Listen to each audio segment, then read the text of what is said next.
겠습니다. 신약성경 마태복음 1장 18절부터 25절까지 하나님 말씀을 다 찾으시기 바랍니다. 마태복음 1장 18절에서 25절까지 오늘 이 시간 저와 여러분들에게 주신 하나님의 말씀으로 믿고요, 우리 함께 받읍시다. 다 같이.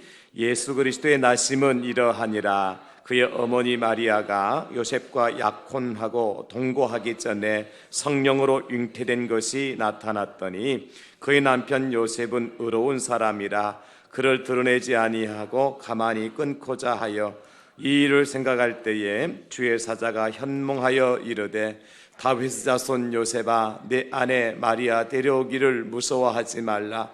그에게 잉태된 자는 성령으로 된 것이라. 아들을 낳으리니 이름을 예수라 하라. 이는 그가 자기 백성을 그들의 죄에서 구원할 자이심이라 하니라. 이 모든 일이 된 것은 주께서 선지자로 하신 말씀을 이루려 하심이니 이르시되 보라, 처녀가 잉태하여 아들을 낳을 것이요 그의 이름은 임마누엘이라 하리라 하셨으니 이를 번역한즉 하나님이 우리와 함께 계시다 함이라. 요셉이 잠에서 깨어 일어나 주의 사자의 분부대로 행하여 그의 아내를 데려왔으나 아들을 낳기까지 동침하지 아니하더니 나음의 이름을 예수라 하니라. 아멘. 우리는 지금 교회 절기적으로 대림절 절기를 지내고 있습니다. 대림절 혹은 대강절 그렇게 얘기하는데, 이 대림절 대강절이 무슨 뜻이냐면 한자인데요, 기다릴 때자, 이말림자, 절기절자거든요. 그래서 하나님의 아들이신 예수님께서 이 땅에 임하실 그날을 기다리는 절기가 대림절이에요. 대강절 역시 마찬가지죠. 강자가 내릴 강자니까 하나님의 아들이신 예수 그리스도 메시아가 이 땅에 내려오실 날을 기다리는 절기가 대강절이에요. 그래서 12월 달을 우리가 4주간에 걸쳐서 대림절 절기를 지키고 마지막 25일이 들어있는 날이 성탄절로 지키게 되어지지요. 저는 그래서 이 대림절 절기 기간 동안에 주일 오전 예배 시간을 통하여서 예수님께서 만나주신 사람들에 대해서 함께 말씀의 은혜를 나누고 우리에게 만나주신 예수님을 꼭 만나시는 이 대림절 절기가 되기를 간절히 소원하는 마음으로 함께 말씀의 은혜를 나누려고 합니다. 다른 종교는 신을 찾아가죠. 그래서 내가 열심히 도를 닦고 착한 일을 많이 해서 내가 신의 경지에 이르러야 신의 성품에 참여하게 되어지는데, 우리 기독교는 그렇지 않습니다. 죄인인 우리는 하나님을 찾아갈 수도 없고 하나님을 만날 수도 없습니다. 그래서 하나님께서 이 땅에 친히 찾아와 주셨고 우리를 만나 주시는 것입니다. 그런데 여러분, 하나님이신 예수님께 이 땅에 육신을 가지고 오셨잖아요. 육신이라고 육체라고 하는 것은 어떠한 특징을 가지고 있는가 하니까 공간과 시간의 한계를 가지고 있다는 거예요. 영은 공간 시간을 초월해서 존재하지만 육은 그렇지 않아요. 우리가 지금 이 시간에 대한민국 땅에, 그것도 부산 땅에 대양제일교회 안에 여러분 앉아있는 그 자리에 앉아있을 뿐이지 동시에 우리가 지금 미국의 로스앤젤레스에 있을 수가 없다는 겁니다. 왜냐하면 육체를 가지고 있기 때문에 공간과 시간의 제약을 받아요. 마찬가지로 예수님께서 이 땅에 처음 오셨을 때, 성탄절 때에 예수님은 육신을 가지고 오셨기 때문에 예수님 만난 사람들은 극히 제한적일 수밖에 없었습니다. 이스라엘 땅에 사는 사람들, 그 중에 수많은 사람들 중에서도 소수의 사람들만이 이 땅에 오신 예수님을 만날 수가 있었지요. 그럼에도 불구하고 선택받은 사람들, 예수님을 만난 사람들이 분명히 존재했다는 거예요. 그러면 여러분, 우리가 이렇게 생각할 수가 있겠죠. 하나님은 아무나 만날 수 있는 것이 아니라 누구에게나 올 수는 있지만 아무나 만날 수 있는 것은 아니다. 하나님께서 선택한 사람들이 만날 수 있고 하나님께서 찾아와 주셔야 만날 수 있고, 그런 사람을 통해서 하나님은 성탄절의 축복의 사람으로 쓰시기를 원하신다 하는 것을 우리가 깨달아 알 수가 있는 겁니다. 그래서 저는 말씀을 함께 묵상을 하면서 성탄절에 예수님께 이 땅에 찾아오셨어요. 그리고 만나준 사람들이 있어요. 그 사람들이 어떤 사람들인가 함께 살펴보면서 바로 2019년 성탄절의 크리스마스에 이 땅에 찾아오신 예수님, 여러분들이 다 그 만남의 주인공들이 되어줘서 2019년 성탄절 크리스마스의 축복의 주인공들이 다 여러분들이 되어줄 수 있기를 예수님의 이름으로 축원합니다. 우리가 기도할 때 주님이 대림절기에 이 땅에 다시 오실 예수님, 지금 하늘 보좌 우편에 계시면서 영으로 계신 그 하나님을 대림절기에 내가 만나게 해 주시옵소서. 내게 찾아와 주시고 나를 만나 주시고 나를 축복의 통로로 사용하여 주시옵소서. 여러분들이 그런 기대와 기도를 통해서 승리하시는 대림절이 될 수 있기를 예수님의 이름으로 축원합니다. 지난 7월 달에 2019년 7월 달에 뉴스 신문에 큰 토픽 뉴스가 났었는데, 다른 게 아니라 이제 미국의 워런 버핏이라고 하는 분이 계시는데, 그분은 아주 유명한 기업가지요. 오하마의 현인이라 이런 별명이 붙어있는 투자의 귀재로 알려져 있습니다. 그분이 가지고 있는 재산을 보니까 적어도 약 95조 원가량이 된대요. 9,500만 원, 9억 5천이 아니라 95조, 100조 가까이 되는 돈을 가지고 있는, 그래서 세계에서 네 번째로 돈이 많은 사람이에요.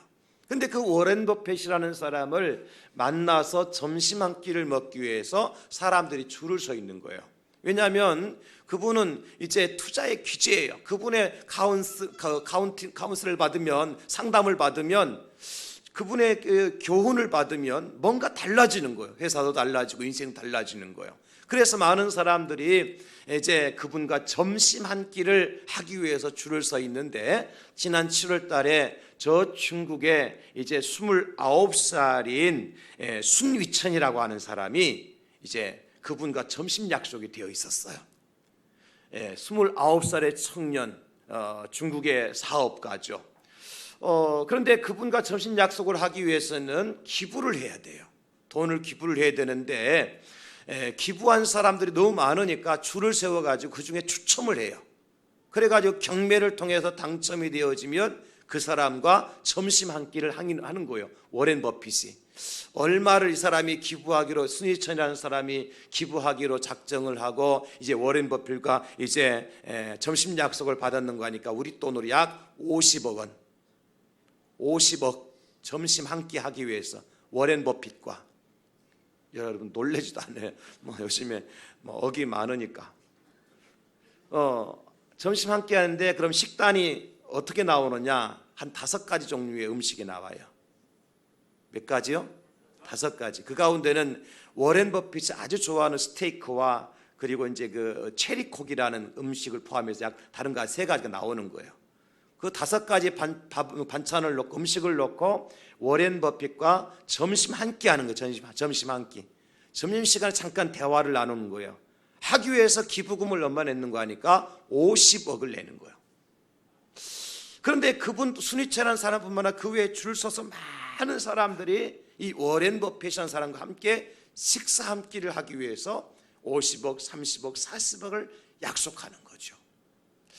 여러분, 참 아무리 워렌 버핏이 투자의 귀재고 오마하의 현인이라 할지라도 그분이 가지고 있는 한계가 있잖아요.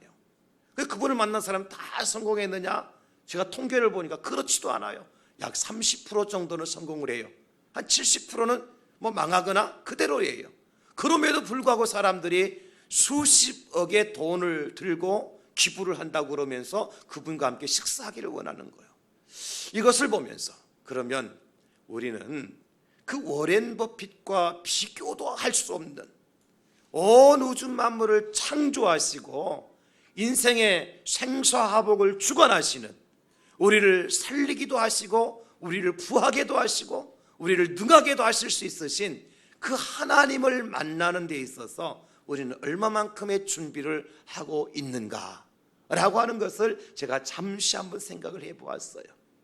만약에 하나님이 워렌 버핏과 같은 입장에서 돈 가지고 경매를 통해서 나를 만나야 된다, 나와 점심 한 끼 하기 위해서 우리 얼마나 돈을 준비해야 될까요?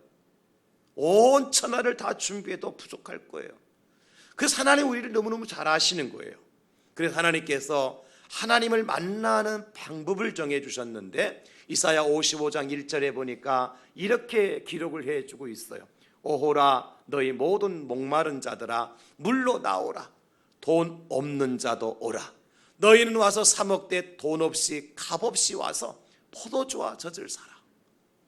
하나님의 아들이신 예수님을 우리가 만나기 위해서는 돈을 얼마만큼 포장해 가지고 가야 돼요? 빈손으로 가도 돼요. 돈 없는 자도 와라. 와서 사 먹되 돈 없이 값 없이 포도주와 젖을 사라. 너희 인생을 바꿀 수 있는, 너희 인생을 바꿀 수 있는 그 비결을 내가 너희들에게 줄 건데 그 비결을 받기 위해서 너희들 올 때에 빈손으로 와도 괜찮다.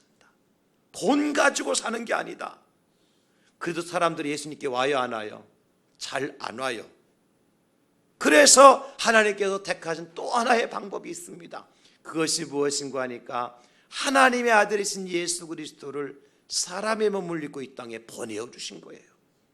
하나님께로 오라 해도 가는 사람이 없으니까 하나님이 이 땅에 오신 거예요. 그래서 우리를 찾으시고 만날 자를 찾으시고 하나님이 내려오셔서 만날 만할 자를 찾으시고 그들을 만나주시고 그들의 인생을 바꾸어 주시는 분이 우리 하나님이신 줄로 믿습니다.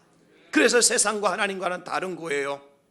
하나님 나라의 법칙과 세상의 법칙은 다른 거예요. 사람의 생각과 하나님의 생각은 너무너무 다른 거예요. 워렌 버핏의 생각과 우리 하나님의 생각은 다른 겁니다. 사랑하는 성도 여러분, 그래서 하나님은 이 땅에 예수 그리스도를 사람의 몸으로 육체를 가지고 보내주신 거예요. 그것도 이스라엘 땅에, 그리고 이스라엘 많은 사람들 중에서도 특별한 사람들을 찾으시고 그들을 만나 주셨어요. 그 중에 한 사람이 누구냐? 바로 오늘 본문에 나오는 요셉이라고 하는 사람인 거예요. 그래서 오늘 본문 말씀을 중심으로 해서 요셉에게 성탄의 복이 임하였습니다 라고 하는 제목으로 함께 말씀의 은혜를 나누려고 합니다. 여러분, 성탄절 크리스마스의 축복의 가장 첫 번째 이제 스타트를 끄는 사람이 누구냐? 요셉이라고 하는 사람이에요. 이것도 중요하죠. 예수 그리스도를 가장 먼저 만난 사람이 누구냐? 요셉이라고 하는 사람. 이스라엘 백성들이라면 누구나 할 것 없이 이 땅에 오실 메시아 하나님의 아들을 기다렸어요. 그런데 그 기다림 속에서도 그 기쁨의 좋은 소식을 가장 먼저 접했던 사람이 누구냐? 요셉이라고 하는 사람이었어요. 구약의 예언대로 이 땅에 구세주로 오실 메시아, 드디어 그 예수님께서 오신다라고 하는 것을, 그것도 너의 몸을 통해서 오신다고 하는 메시지를 들은 사람이 누구냐면 바로 요셉이었다는 겁니다. 여러분, 그렇다면 이 세상에 많고 많은 사람들 중에 전능하신 하나님께서 요셉이라는 사람을 선택하여 주시고 천사를 보내셔서 구세주 탄생의 기쁨의 비밀의 좋은 소식을 가장 먼저 전해들은 요셉이라는 사람은 도대체 어떤 사람이냐? 우리가 한번 연구해 볼 필요가 있지 않습니까? 하나님은 아무나 불러서 누구에게나 그런 은혜를 주시는 것이 아니라는 거예요. 하나님은 선택한 사람들을 선택하시고 선택한 사람들을 부르시고 부르신 그 사람들을 또 의롭다 하시고 의롭다한 그 사람들을 또 영화롭게 하시는 분이 우리 하나님이신 줄로 믿습니다. 하나님의 선택을 받은 사람만이 하나님을 믿을 수 있고 하나님을 믿는 사람만이 하나님의 구원을 받을 수 있고 구원받은 사람만이 영광의 자리로 나갈 수 있다. 이것이 바로 성경이 우리에게 가르쳐 주시는 진리인 것입니다. 여러분, 세상적으로 보면 요셉이라고 하는 사람이 그렇게 유명하거나 특별한 사람도 아닌 것 같습니다. 부자도 아니었어요. 우리가 어떻게 추론을 볼 수 있습니까? 요셉이 이제 호적하러 자기 고향으로 내려가서 마리아가 임신한 상태에 내려가서 아기를 낳는데 말구유에서 낳았다 그랬잖아요. 마구간에서 낳았잖아요. 만약에 요셉이 좀 부자라면, 조금 유명한 사람이라면 이제 베들레헴이라는 촌동네가 자기 고향 동네인데 고향에 가서 내 아내가 임신해서 출산할 때가 되어졌는데 그 아내를 위해서 여간빵이라도 아니면 그저 단칸빵이라도 사랑채라도 빌려서 아이를 낳을 수 있도록 하지 않을 수 있잖아요. 아니 그곳에 왜 병원이 없었겠습니까? 병원이라도 갈 수 있겠죠. 그러나 병원에 갈 돈도 없었고 단칸방을 빌릴 곳도 없었습니다. 아니 방이 없었다고요? 여러분 방이 없으면 들어갈 곳이 없습니까? 어떻게 하면 돼요? 방 빼라고 하면 되잖아요. 어떻게? 따블로 주고 따따블로 주면 되잖아요. 방값을. 그죠? 아니면 내가 잘난 사람 유명한 사람 같으면 명함이라도 내밀면 되잖아요. 할 수 있습니다. 여러분 병원에 갔는데 병실이 없다. 병실이 없어 나옵니까? 돈이 없어 나오는 거, 백이 없어 나오는 거지요.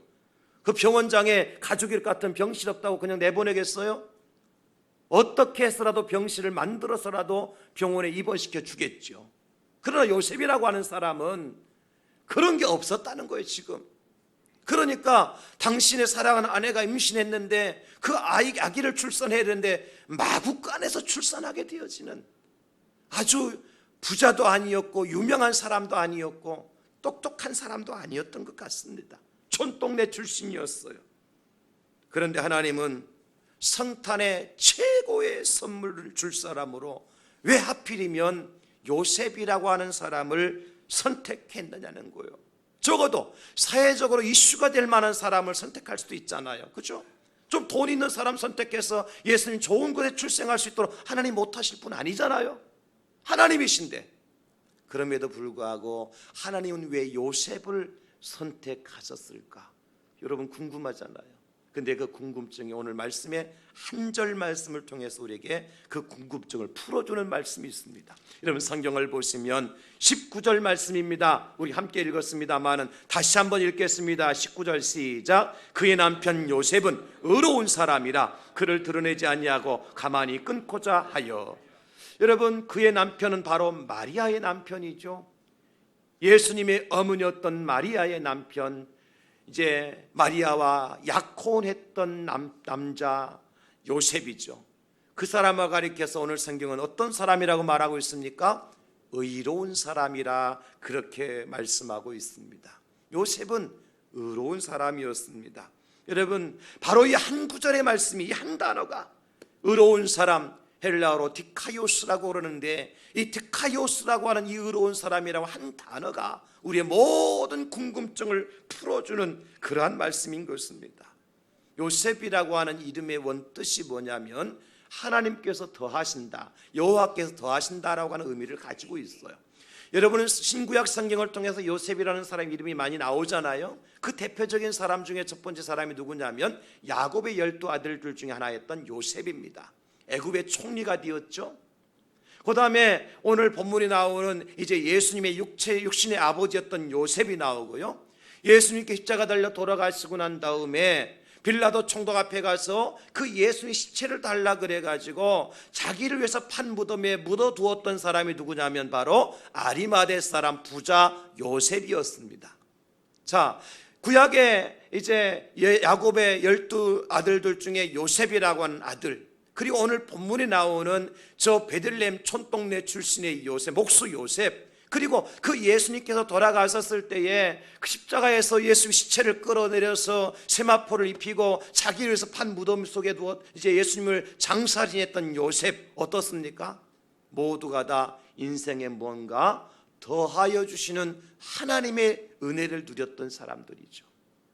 그래서 그 이름을 요셉이라고 불렀던 겁니다. 그런데 오늘 본문에 특별히 요셉을 의로운 사람이라고 소개하잖아요. 우리가 일반적으로 의로운 사람이라고 하면 뭐가 떠올라요? 아니 정의의 용사가 떠올라야 되잖아요. 그렇죠? 그래서 포탄을 품에 안고도 적군을 향해서 뛰어들을 수 있는 그런 사람이 이제 의로운 사람이라고 생각되잖아요. 불의와 맞서서 머리에 빨간 띠를 띄우고 앞서서 나가는 사람을 이제 의로운 사람이라고 말할 수 있잖아요. 그런데 오늘 본문에 나와 있는 요셉의 의로운 사람이라고 하는 디카이오스라고 하는 헬라어의 원뜻이 뭐냐? 저는 따라서 합시다. 알맞다, 적당하다, 딱 맞다, 그런 뜻이에요.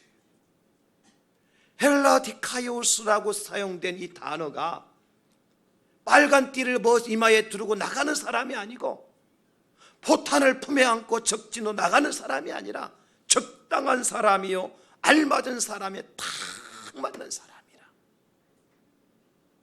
이와 똑같은 단어가 사용된 예가 신약 성경에 나오는데 누구에게 사용되었는가 하니까 세례 요한의 아버지였던 사가랴와 그의 어머니 엘리사벳에게 똑같은 단어가 사용되어졌어요. 누가복음 1장 6절에 보니까 이 두 사람이 하나님 앞에 의인이니 주의 모든 계명과 규례대로 흠이 없이 행하더라.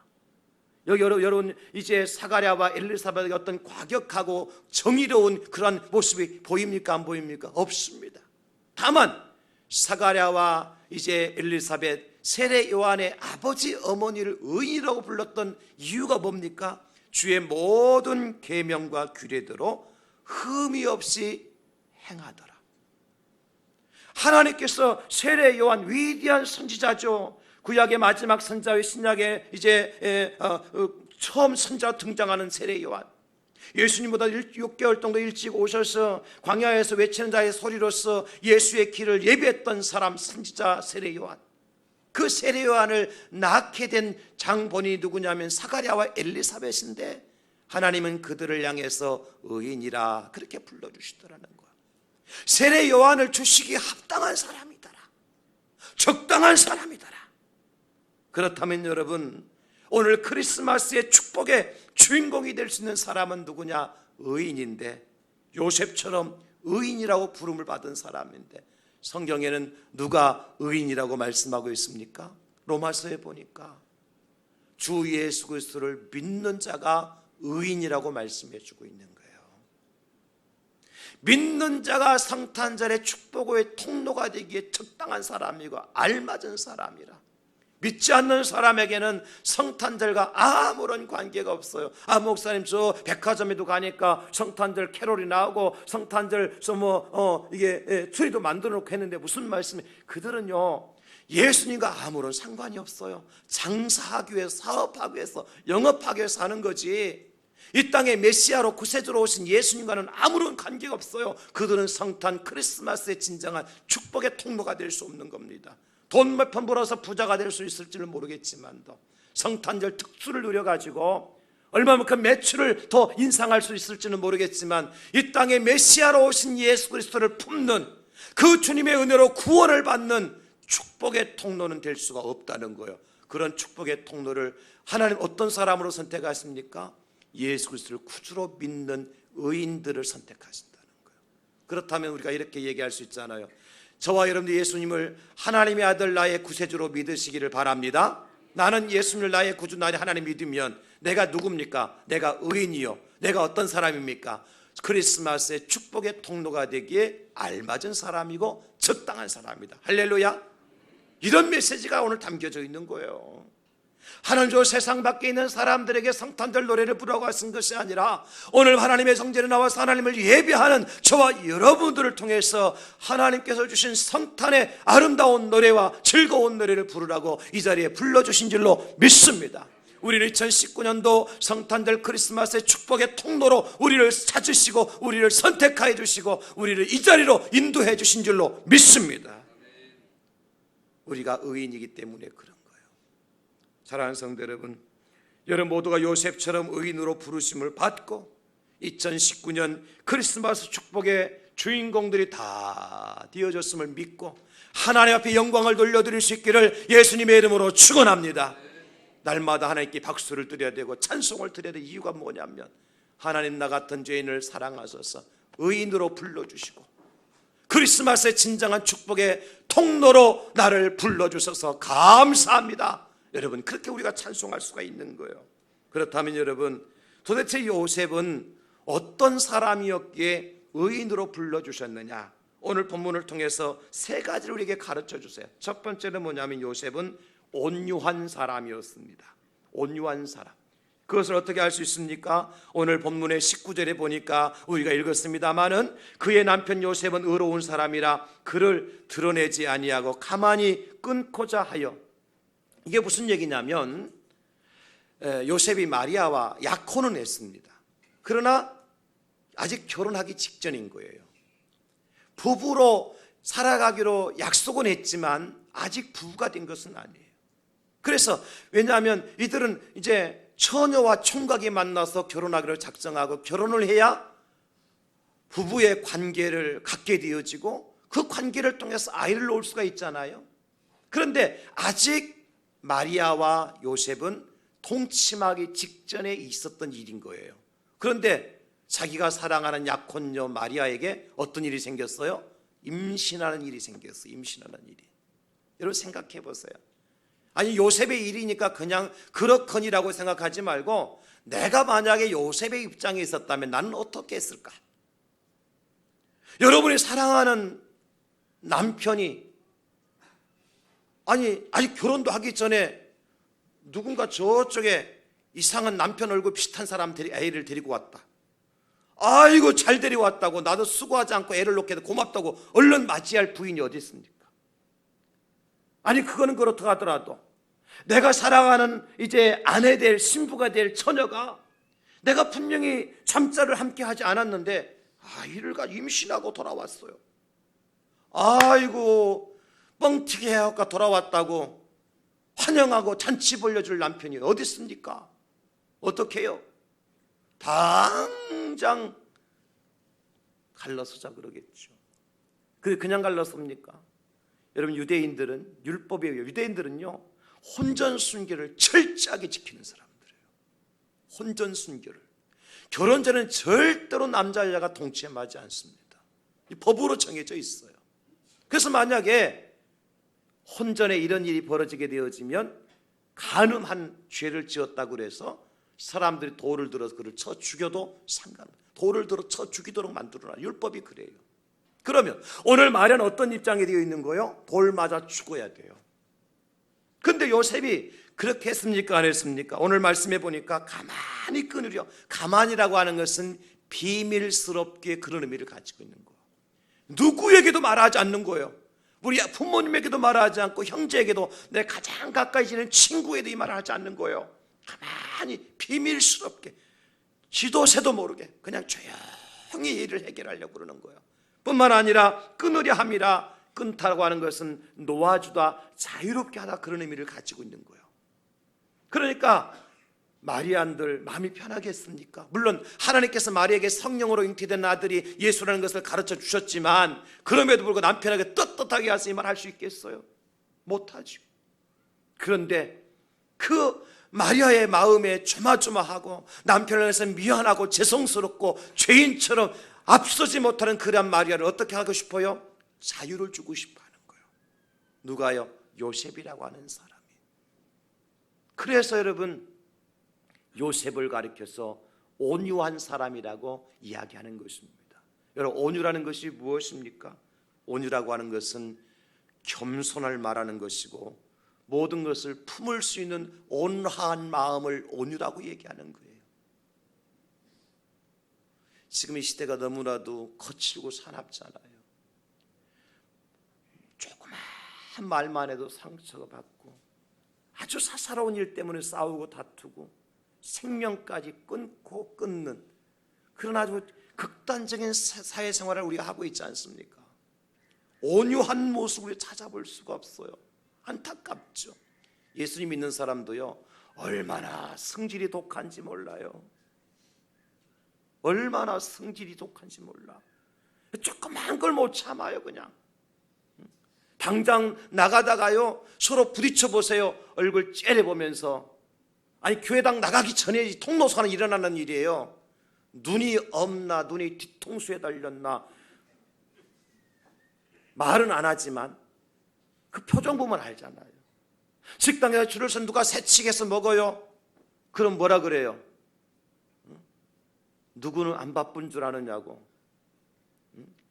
세상 사는 게 그렇게 사는 게 아니라고 화를 버럭 내지 않습니까? 이게 예수 안 믿는 사람들 이야기가 아닙니다. 교회 식당에서 일어나는 얘기예요. 여전도의 방에서 남전도의 방에서 뭐합니까? 정치 얘기하다가 승질 나갖고 여당 야당이 갈라지죠. 이게 예수님 믿는 사람들 이야기입니다. 여러분 뭐가 없어? 우리한테 온유함이 없어요. 그런데 여러분 하나님은 누구를 찾으시느냐? 온유한 사람을 찾으셔요. 구약에 보니까 모세라고 하는 사람을 성경에서는 이렇게 말씀하셔요. 모세는 온유함이 지면의 모든 사람보다 더하더라. 그럼 모세가 온유함이 모든 지면의 모든 사람보다 더했기 때문에 하나님께 모세에게 준 축복이 뭐냐? 다른 사람은요 하나님을 직접 대면하여 보지 못했는데 모세만큼은 여호와 하나님을 직접 대면해 볼 수 있었습니다. 이게 차이예요, 여러분. 한 번은 모세가 구스라고 하는 이방 여인을 취하였어요. 그것 때문에 그 누이 미리암과 형 아론이요 모세를 비방합니다. 아니, 이 나라의 지도자라는 모세라는 인간이 이방 여인을 취하여 아내로 삼다니. 그러면서 미리암과 아론이 백성들을 선동해 가지고 모세만 하나님께서 부르셨느냐? 우리는 이들에 앞서서 이들을 인도해 나갈 수 없다는 증거가 어디 있느냐? 우리가 한번 해보자. 저 구스 여인을 취한 모세는 이미 갔다, 한물 갔다. 우리가 하자. 그러면서 이제 모세를 비방하면서 이제 군중들을 선동하는 거예요. 이 소리를 하나님께서 들으십니다. 그래서 하나님께서 그들에게 이런 말씀을 하시지요. 신명기 34장 10절에 보니까 그 위에 이스라엘 모세와 같은 선자가 일어나지 못하였으니 모세는 여호와께서 대면하여 아시던 자라. 하나님께서 이들의 비방을 듣고 미리암을 책망하고 진노하셔서 문둥병에 걸리게 하고 마십니다. 그러면서 하시는 말씀이 뭐냐면 너희 중에 누가 내 얼굴과 직접 대면해서 보고 나와 직접 대화한 사람이 누가 있느냐? 모세 외에는 없다. 왜 그런 줄 아느냐? 이 모세는 모든 사람들보다 온유한 사람이었기 때문에 내가 모세를 선택했고 모세와 직접 만났고 모세와 직접 대화를 나누었느니라. 그래 너희들이 어떻게 그 모세를 원망하고 비방하느냐? 그래서 하나님께서 진노하셔서 문둥병을 걸리게 하신 거예요. 사랑하는 성도 여러분, 온유한 자는 복이 있습니다. 예수님께서 말씀하시죠. 온유한 자는 복이 있나니 그들이 땅을 기업으로 받을 것이며, 왜냐하면 예수님의 성품이 온유함이기 때문에 그렇습니다. 마태복음 11장 29절에 말씀하십니다. 나는 마음이 온유하고 겸손하니 나의 멍에를 메고 내게 배우라. 그리하면 너의 마음이 쉼을 얻으리니. 예수님은 어떤 분이셔요? 온유하신 분이셔요. 그러니까 온유한 사람에게 예수님이 오실 수밖에 없어요.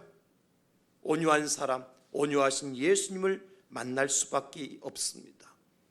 온유한 사람이 의인이고 온유한 의인이 성탄의 축복의 통로가 될 수 있다는 것을 우리에게 말씀해 주셨어요. 사랑하는 성도 여러분, 화날 일 많습니다. 성질 낼 일 많습니다. 화를 돋구는 일이 한두 가지가 아닙니다. 그럴 때 우리는 어떻게 해야 되느냐? 갈라디아 6장 1절을 보시기 바랍니다.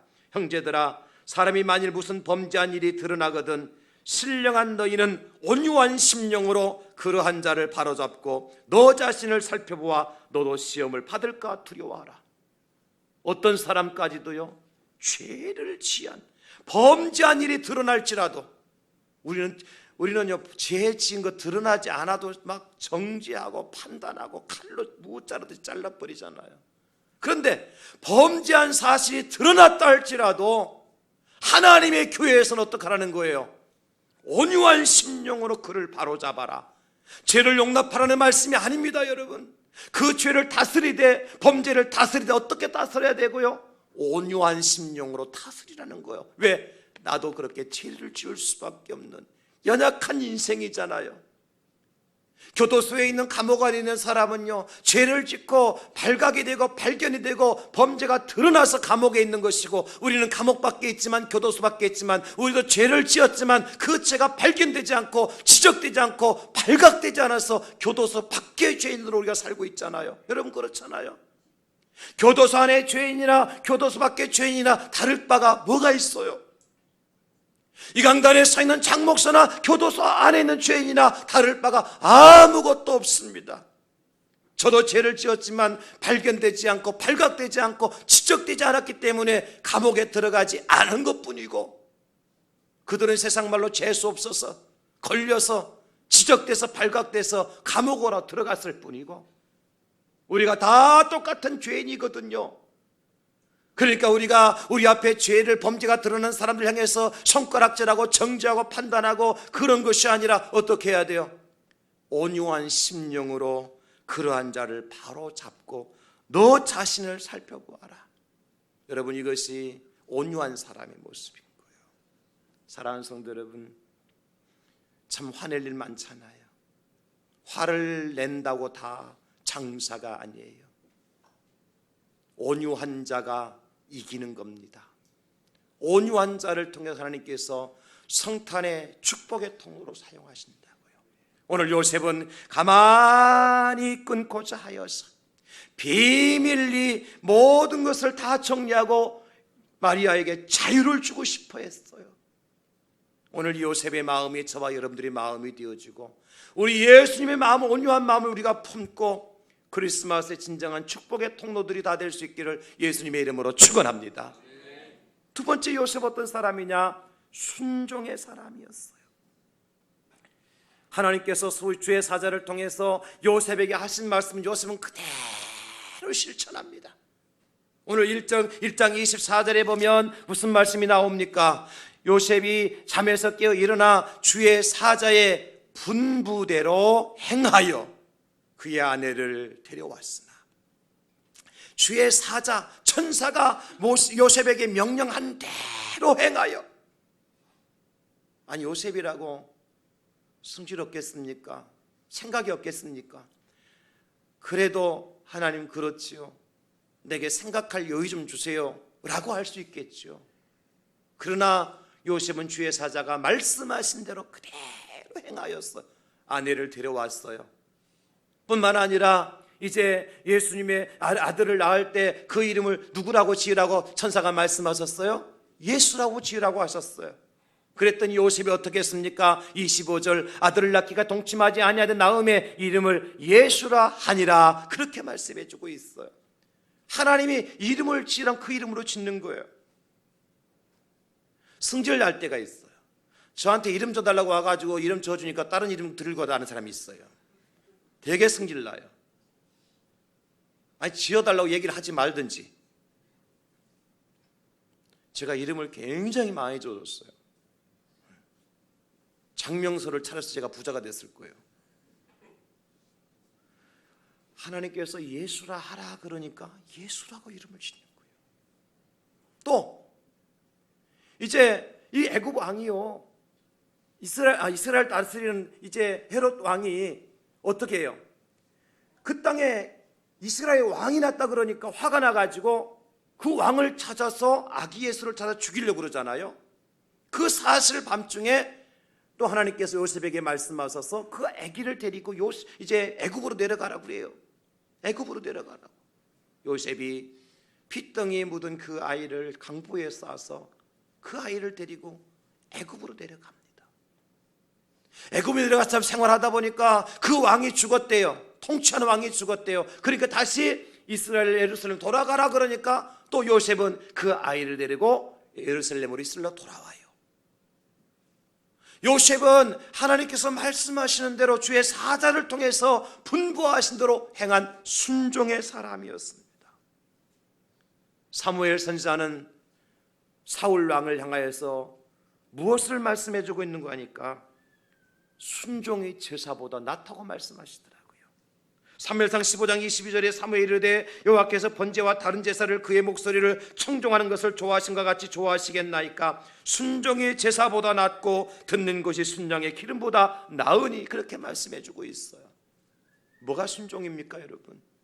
말씀을 듣고 들은 대로 행하는 것이 순종이죠. 한 아버지가 두 아들이 있었어요. 아들을 불러놓고 얘들아, 오늘은 포도밭에 좀 들어가서 일 좀 해야 되겠다. 그랬더니 맏아들이 하는 말이 예 아버지 그렇게 하겠습니다. 그런 말을 해놓고는 가만히 생각하니까 오늘은 내가 좀 몸이 피곤하고 나른하고 내일 해야 되겠다 싶어서 포도원에 안 들어갔어요. 둘째 아들을 아버지가 불러서 아들에게 말하니까 둘째 아들이 말하기를 아버지 오늘은 안 됩니다. 오늘 친구와 약속이 있어서 친구 만나기로 했습니다. 오늘 말고 내일 가겠습니다.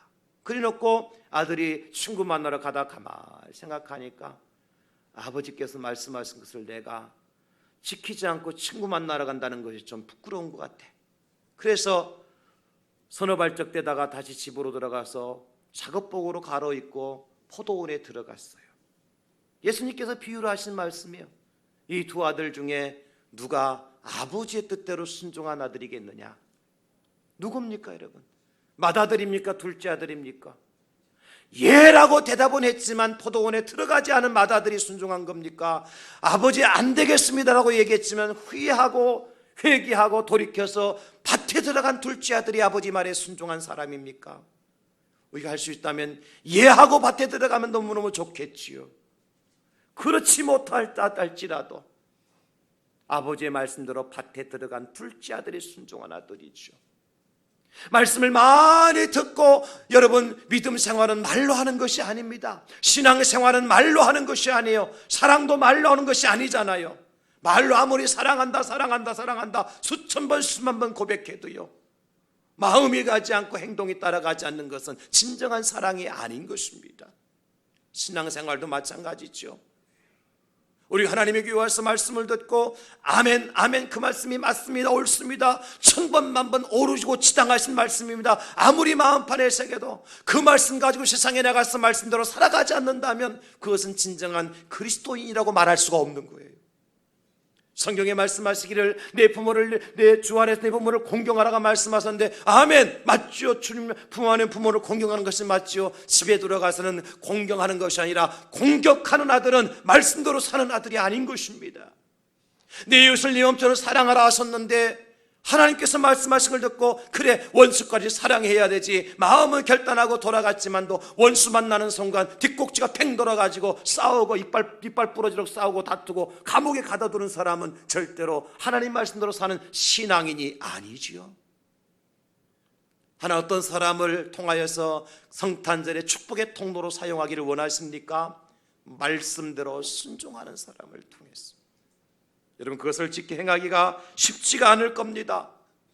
그럼에도 불구하고 하나님께서 내게 말씀하셨다면, 이것이 진리라면 생명 걸고 말씀을 지키는 순종의 사람, 하나님은 그 사람을 통해서 크리스마스의 진정한 축복의 통로로 쓰시기를 원하십니다.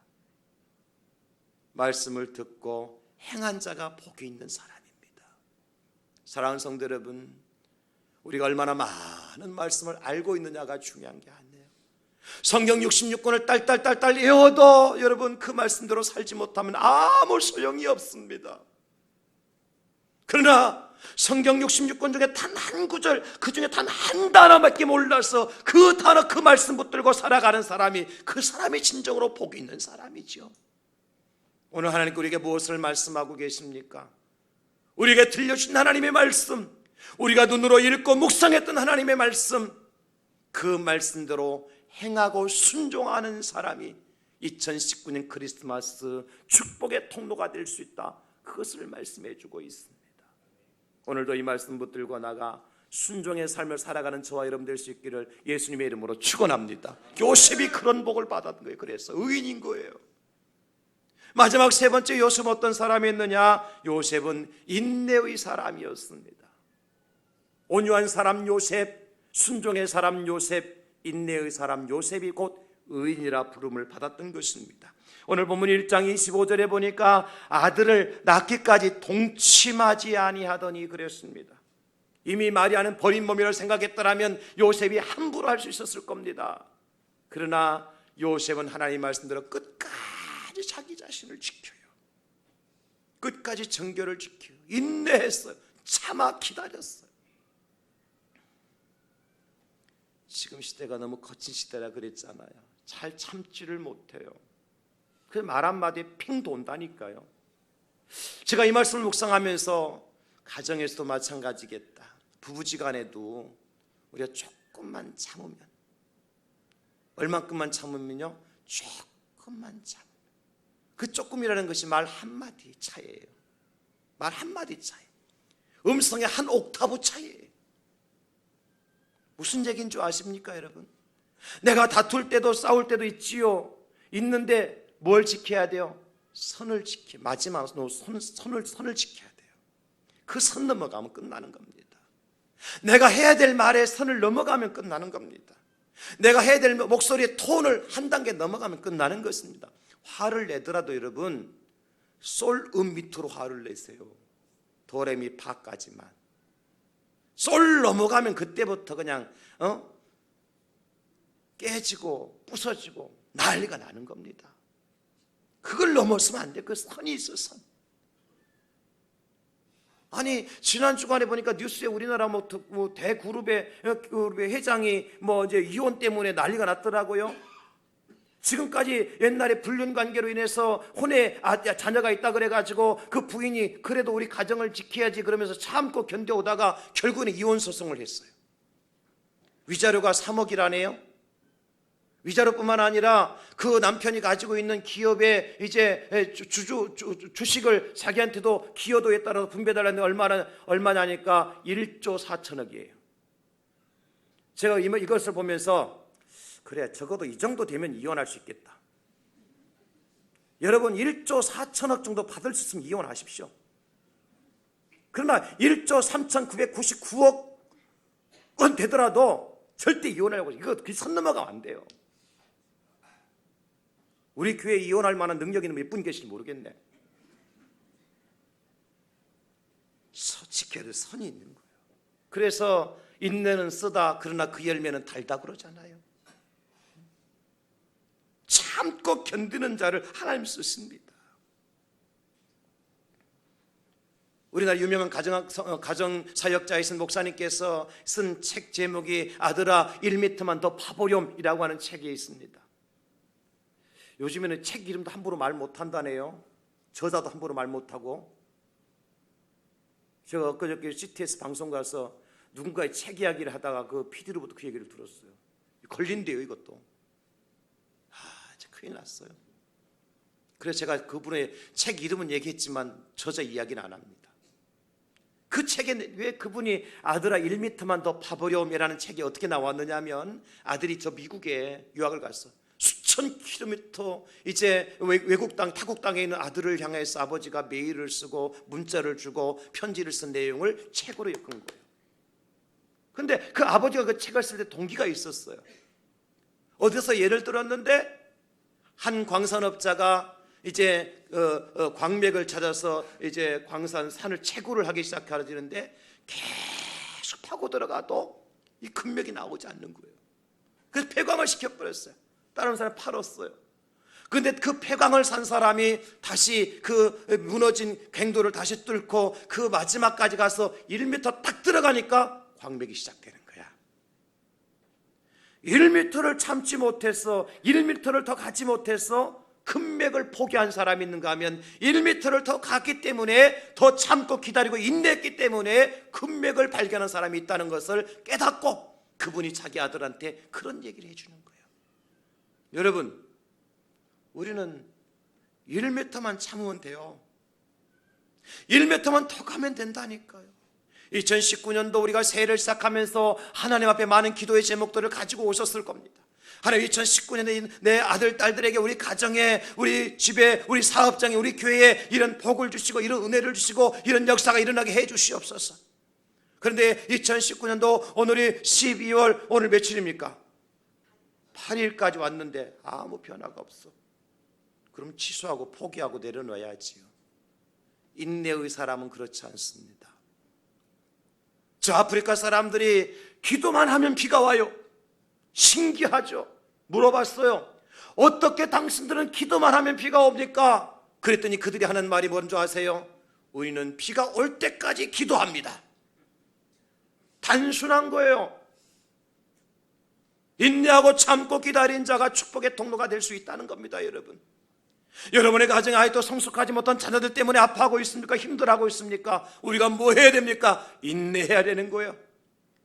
내 사랑하는 남편, 아내가 나의 요구와 나의 모든 삶 속에서 만족을 주지 못하고 여전히 변화되지 못한 그 모습 때문에 힘들어하고 고통스러워하고 있습니까? 그러면 그 사이를 여러분 어떻게 해야 돼? 정리해야 되겠습니까?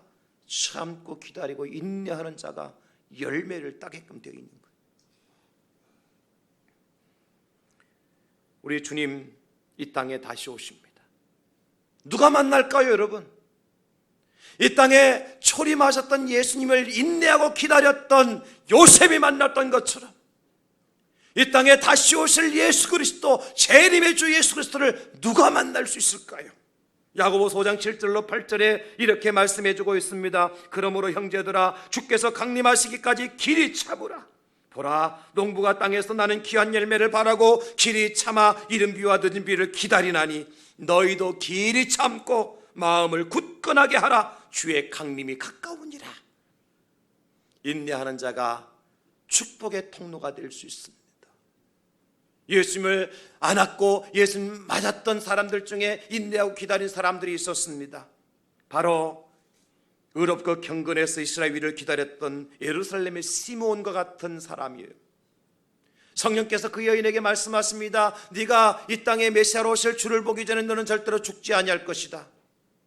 죽을 날이 가까웠는데 나이가 들어서 혼자서 생활하기 힘든데 예수님 안 오셔요. 포기하고 싶어요. 그런데 그 여인은 예루살렘 성전을 떠나지 않고 예수님 오실 때를 기다렸어요. 근데 마침내 예수님이 이제 나은 지 8일이 되어져서 할례를 행하게서 예루살렘으로 들어오시는데 그 시몬이 예수님 앞에 서 있는 거예요. 아니, 예수님이 시몬 앞에 안 나와 계시는 거예요. 시몬이 그 예수님을 안고 부둥켜안고 옵니다. 이제 내가 죽어도 여한이 없습니다. 내가 여기까지 참고 기다려왔더니 드디어 하나님께서 메시아이신 예수님을 만나게 해주셨습니다. 시몬은 예수를 만났어요. 뿐만 아니라 부두엘의 딸 안나 선자도 마찬가지입니다. 매일같이 금식하면서 예수님 만날 날을 기다리고 성전 안에 떠나지 않고 성전에 기다리고 있었어요. 그런데 이게 웬일입니까 여러분? 예수님께서 성전으로 오시는 거예요. 할례를 행하기 위해서, 정결 예식을 행하기 위해서.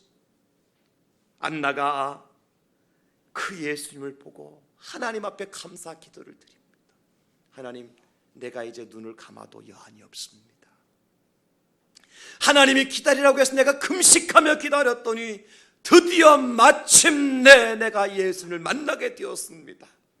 마침내라는 글을 시므온도 그리고 안나에게도 마침내라는 단어를 사용하고 있더라고요. 누가복음에 보니까. 마침내 그날이 옵니다 여러분. 마침내 여러분들의 가정이 회복할 그날이 옵니다. 마침내 여러분들의 자녀들이 돌아올 그날이 옵니다. 마침내 여러분들의 가정에 축복이 임할 그날이 옵니다 여러분. 그래서 우리가 무엇을 해야 돼요? 참아 기다리고 인내하는 겁니다. 2019년 성탄 축복의 통로가 될 의인은 어떤 사람이냐? 온유한 사람이요. 그 의인은 어떤 사람이냐? 순종할 줄 아는 사람이요. 그 의인은 어떤 사람이냐? 참아 기다리며 인내할 줄 아는 사람. 하나님 저와 여러분들에게 이 말씀을 주신 이유가 뭘까요? 내가 온유하지 못했다면 하나님 내 심령에, 예수님의 심령에 온유한 마음을 품게 해 주시옵소서. 내가 순종하지 못했다면 하나님 이제부터 내가 하나님 말씀에 순종하게 해 주시고, 내가 인내하지 못하고 그저 버럭버럭 화를 내면서 순간순간 나를 절제하지 못했다면 인내하고 참아 기다리는 마음을 내게 허락하여 주시옵소서. 여러분, 그런 기도를 드리고 그런 하나님의 은혜를 드리고 2019년도 여러분들 모두가 크리스마스의 축복의 통로들이 다 되어줄 수 있기를 예수님의 이름으로 축원합니다. 축복합니다. 주님 감사합니다.